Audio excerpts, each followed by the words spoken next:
Good afternoon. Thank y'all for being here. Great team win on Saturday. Thought it was huge for us to get the Black Diamond Trophy back to Morgantown. First time since 2003. I know our fans were excited. Just, great feeling in the locker room after the game. Those are some of those special moments that you remember for a long time. And I always tell our players, if we could bottle that up and sell it, that feeling in the locker room, we'd make some money off that for sure. I thought it was a tremendous atmosphere for college football on Saturday. It was a great game. Probably if you were watching it on TV or you're in the stadium, maybe not participating in it on the sideline as coaches, but I thought the atmosphere was tremendous. I appreciate our fans for showing up and being loud. They didn't just show up; they were loud. They were into it. I'll recap that game and then we'll move on to the next one. Hit the highs and lows like I normally do. Special teams first, just talking about what we got to improve on. We've got to punt the ball more consistently. We only punted the ball 4 times. One of them, Tyler hit a bomb and really flipped the field position. We were able to get a touchdown out of it. But the other 3, we've got to be more consistent. They had a big kickoff return on us. We've been really good here on kickoff for the last 3 years.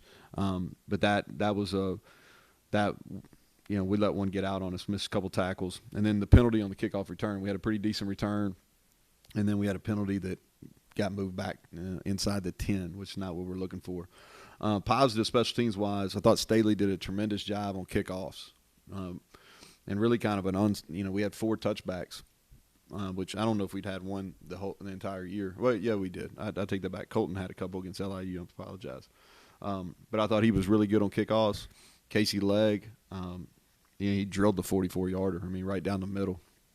And then, I felt like our field goal block team really – we did a nice job kind of squirting through and really affected the kick that they missed right before half. And our punt coverage was really good. We didn't have a whole lot of hang time on the 3 punts we had to cover. And I thought our gunners and our cover team got down really well. Defensively, the negatives first, 3rd and long. We let them convert. Not let them. They made plays. I don't want to take away from Virginia Tech, but they converted a 3rd and 17 and a 3rd and 24. And our situational awareness just has to be better. A couple penalties allowed 3rd down conversions as well. And then our communication in the secondary. I don't know if we handled the noise well. Even though it was at home, it was loud when they had the ball. And we've got to do a better job of communicating. That led to a couple explosive as well. The positives, I thought our sudden change was tremendous. You think about it, big kickoff return, no points. Both turnovers, no points. And so I think that ended up being the story of the game. Red zone-wise, I think you all have talked about that a bunch. We've been really good in the red zone so far this year. And then we created negative plays, 6 sacks, 10 tackles for loss, and then 2.5 yards per carry. So really good numbers on that end. Offensively, the negatives start with turnovers. That's kind of been our Achilles heel this year. Is 5 turnovers, 5 turnovers I believe on the year, and or -5 turnover margin I should say on the year. We haven't done a very good job defensively taking it away, and then offensively, we've got to do a better job. It's hard to overcome.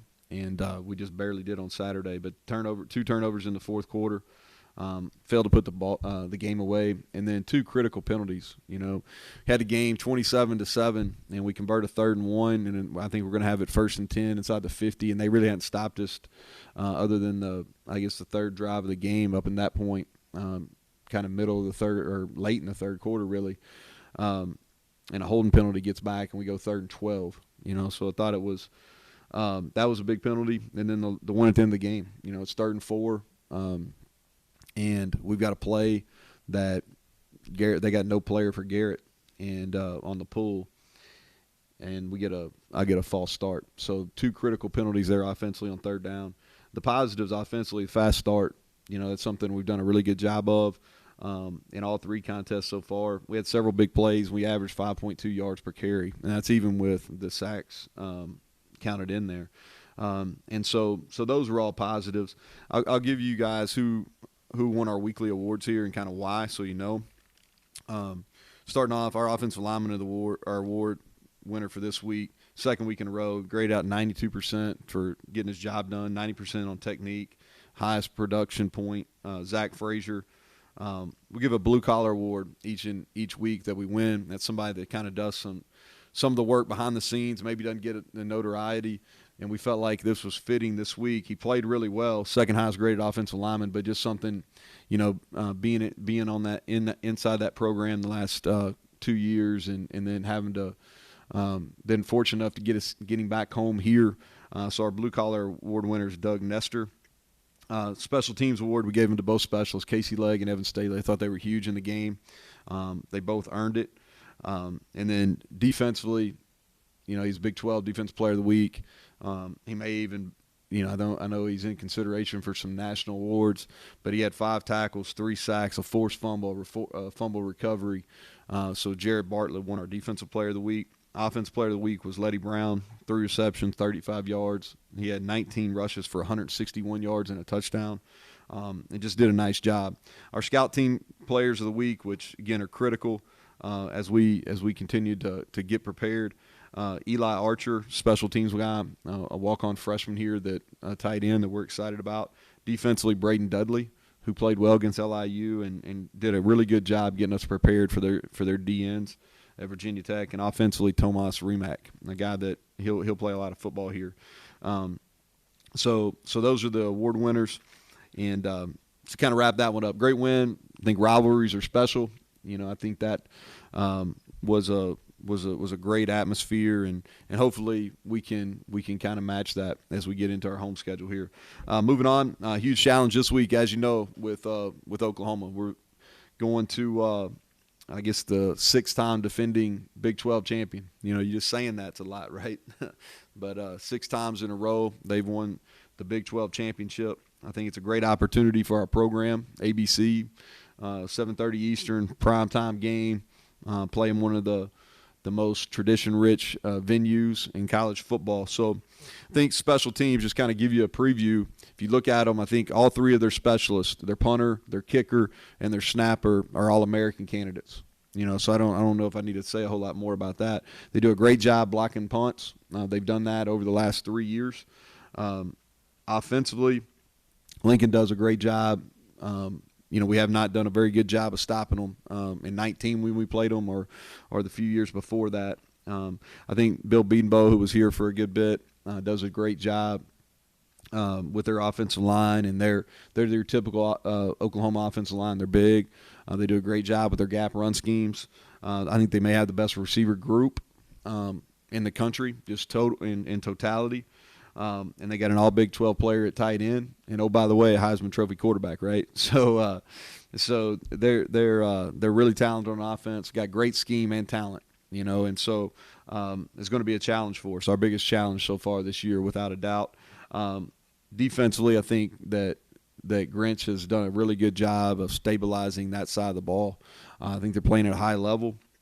Schematically, he gives you some issues. I think there's a lot of similarities between how they operate their front 6 and how we operate our front 6. Their D-line are difference makers. I mean, across the board. You look at the Winfrey kid who plays inside. You look at Thomas. You look at Benita. I mean, those guys are all high-round NFL draft picks, and we're going to have to really compete hard on the interior part of our offensive line and at tackle, and we're going to have to give our guys the best opportunities to do that. But those are special talent. They're special guys that are playing on their defensive line. And I think the Redmond kid, who's a little bit under maybe doesn't get the same recognition as those 3, I think he's an all Big 12 kind of player too. Really experienced at linebacker and in the secondary as well. So those safeties and those linebackers have been playing a long time, and they know how they've got a great feel for the system that Grinch has in place there. And so it's a challenge in all 3 phases, without a doubt. And they look like what you think Oklahoma's going to look like when you turn on the film. And that's the best way to recognize them. So with that, I'll take questions. Neal, can you expound on 2 defensive points that you were talking about, one positive, one negative? First of all, the red zone. Yep. Why are you guys been so good there? And then the negative in terms of turnovers. How can you create turnovers? Are those things that just happen? Well, I think the red zone defense is something that it was not a strength of ours 2 years ago in 19. We were really good at it at Troy. not as good at it in 19 here. It's something we've emphasized from a practice standpoint going back really for the first couple of spring practices we had right when COVID hit, all through the summer workouts we had once we were able to come back, all through fall camp last year. And then we do some kind of red zone work, good on good, every single day that we're in pads. So we've emphasized it a lot.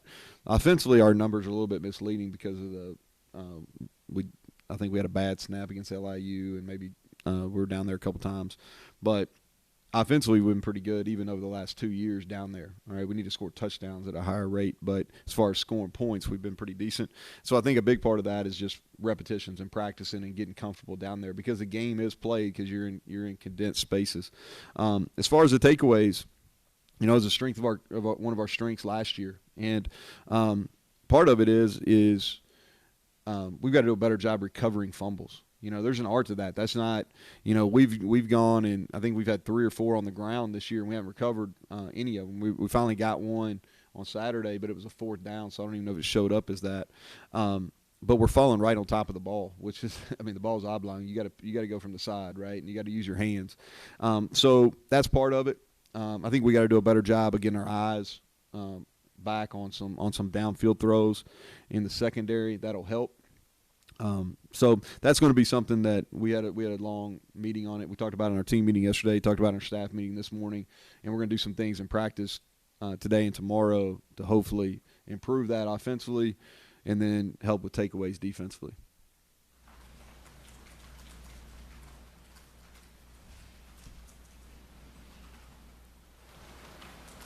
So Bartlett, had you seen that?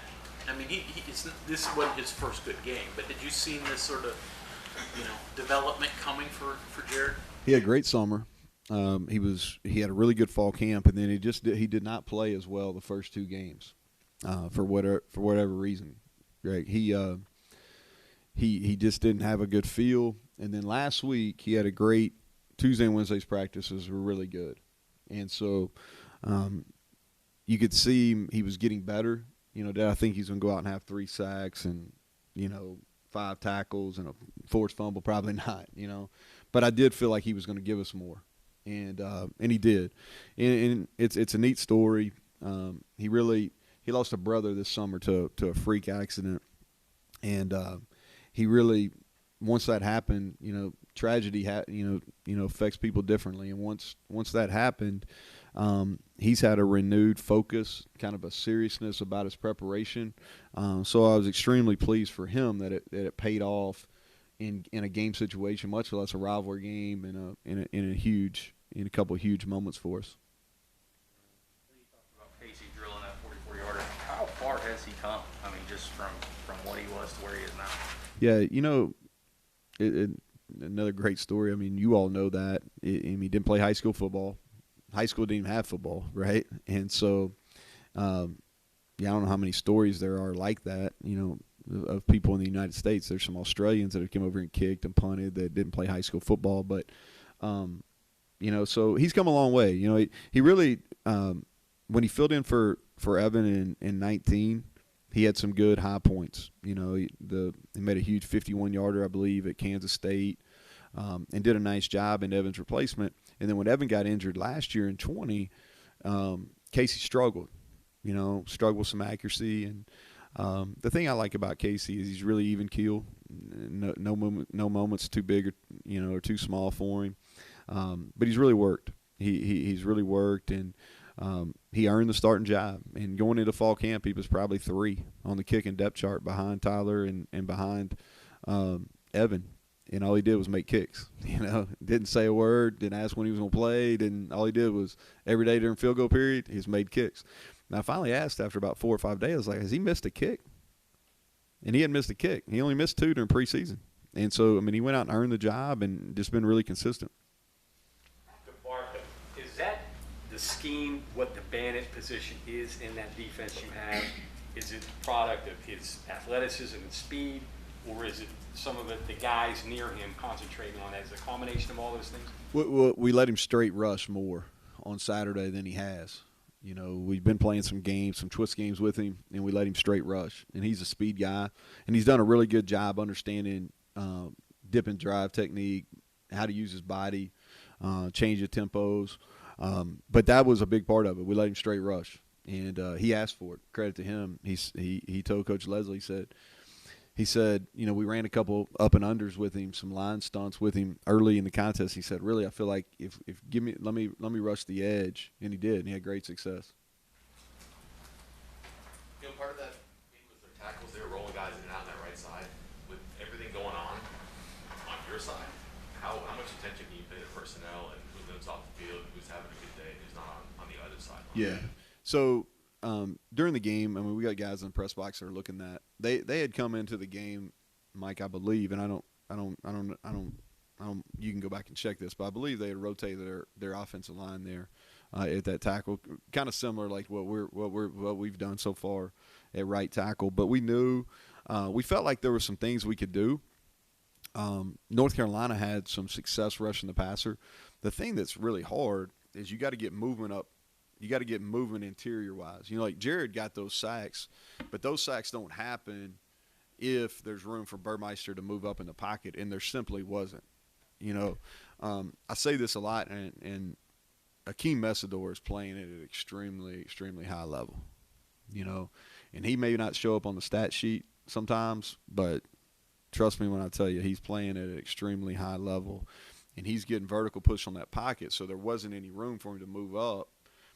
Therefore, Bartlett was able to come around the edge. And Bartlett did a good job winning. I'm not taking anything away from him, but we weren't paying as much attention to who was in, Mike, as we wanted to make sure that we had push up the middle because we didn't want to give Burmeister straight ahead, you know, because as you saw on the big scramble, you know, he's tough to tackle in space, and he out-athleted us a couple times.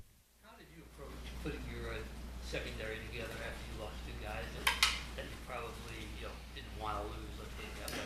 Yeah, you know. Matthews in particular, how did you work in there? So, you know, you see this a lot, and y'all have been around, most of you have been around for several years, and you see this in college football. Junior college players their second year are usually much improved, and that's been for sure the case with Jackie. And part of that is he's worked with Alonzo and Scotty Young really going back into January after the season when they came back, and those three have really worked and put in some extra time and really earned the opportunity to have successful seasons. And so he's really worked at it as far as his mental approach too, because we're playing him in multiple positions. He's playing spear for us. We go to our dime package. He's playing the basically the will linebacker's position. We go to our dime. Then he's playing corner, and he played all those positions through 3 games. So his mental approach has been much improved as well. The thing that I like about Jackie is, man, he plays one speed.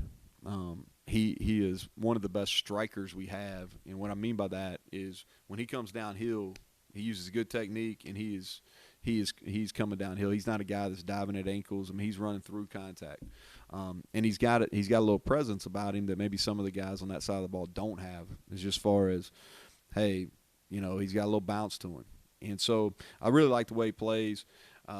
But you could see this coming a little bit too. He had a great spring. He got injured in fall camp and missed about, probably 7 to 10 days. So it took a probably LIU game for him to kind of get back to speed. He made some flash plays in Maryland, but then he played really well. He played really well in some big moments on Saturday. You had, I guess, 8 quarters against 2 really good quarterbacks, similar size. Is that enough to get ready for Rattler, you think? Yeah, I don't know. I saw where Maryland's quarterback, I know what his name is, but I'm avoiding it so I don't butcher it. All right, so I'm avoiding it. But anyway, you know, he's got one of the highest quarterback ratings in the country right now, and he played extremely efficient versus us. The thing about Rattler is his arm talent is so unique. That's, you know, he can move. He extends plays. They can run him if they want to run him. They choose not to. But he has one of the strongest arms and one of the quickest releases that I've seen in however long I've been doing it. Laughlin, did you get even more snaps out of him Saturday than you probably thought you would? We did, but we played more 12 personnel than we knew we were going to play some. But we got into it, and we were having success with it, so that's probably why I snapped. We were trying to keep him around 25 to 30. He ended up playing 39 snaps in the game. he you know, there were some moments that he did a really good job, and there were some moments that looked like he hadn't practiced or played. You know, I mean, because last Tuesday and Wednesday were the first time he's had any contact. You know, he practiced a little bit LIU week, and then he practiced last week, but Tuesday and Wednesday, the only days he had contact, and that's a contact position. And so he'll continue to get better. He helped us. He was a factor. You know, he's one of the reasons why we ran the football better. You know, because we had his presence, but also our footwork and our how we blocked and the demeanor we had up front was significantly better than the first 2 weeks. You mentioned on Saturday that there's a science in handling two quarterbacks, and especially when they're very different. How do you handle it? What is that science? Yeah, well, the thing, there's only so many reps to go along, and so you got to make sure that, because there's very little crossover with these two. Okay, and so, and that's good and bad. You know, it's probably more difficult for the defenses. All right, but there's some challenges when you're putting together a game plan, because it's really important that you keep everything for the offensive line the same. You know, because that's the most important piece. Plus, you know, we've had some issues up there that, you know, I thought we did a much better job in the run game. We had some protection at tackle a little bit, but we protected pretty well versus two really good defensive ends versus Virginia Tech. But you can't ask them to do a bunch of different things schematically. It's not fair to them because you don't have enough time to rep it. And so that's where the challenge comes in is, okay, how much can you do? You know, how can we present differently to the defense with each quarterback? And so there is a challenge in how you rotate them within a game. You know, it's kind of, there's a feel to it. And Garrett, you know, I don't know if I got a total feel for him in game yet. You know, I thought he did some really good things on Saturday. There's a couple that weren't so good, but I thought he ran the ball well. And he can throw it. You know, we hadn't asked him to do it as much, but he can. I mean, he's got a really strong arm. But there's science to it. We don't have it completely figured out yet, but we're working through it. Jaylen Anderson on the sideline on Saturday. Where is he at now, and what are your expectations for him this season? Yeah, so Jaylen, he got cleared, and he's here, enrolled in school, and started working out last week. This will obviously be a redshirt year for him. And so what we're doing is working towards, you know, getting him off to a successful start in school, and at the same time, we want to get him in a position where he can compete in January. You know, so he joined our developmental lifting group with the other guys that we anticipate redshirting, but we're excited he's here. You know, we are, and he's been really fun to have through the last week and a half. Back to Jarrett and Garrett, is there some value to the situational things that they can do? Clearly, Jarrett does things better than Garrett, but there are some things Garrett does that could be better than Jarrett.